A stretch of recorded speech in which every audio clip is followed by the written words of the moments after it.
ایک انسان کو زندگی میں بااعتماد ہونے کے لیے یہ حقیقت ہی کافی ہے کہ اس سے پہلے نہ تو کوئی اس جیسا انسان دنیا میں آیا، نہ اس کے بعد ہی کوئی اس جیسا آئے گا۔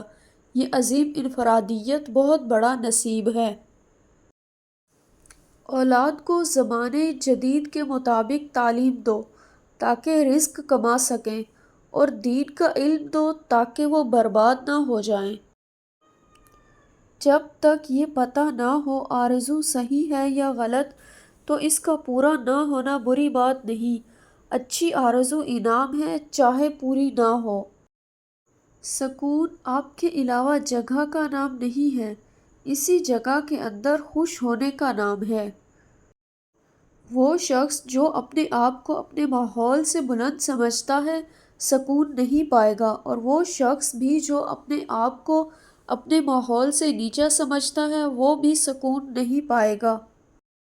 سب سے بھاری دن وہ ہے جب اعمال کے مطابق انصاف مل جائے گا، اور سب سے آسان دن وہ ہے جب تمہیں ایسا انعام ملے جو تمہارا حق نہیں تھا۔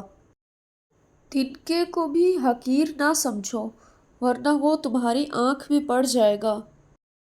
ایسا رزق جس میں زیادہ محنت بھی نہ کرنی پڑے اور جو حرام بھی نہ ہو، رزق کریم کہلاتا ہے۔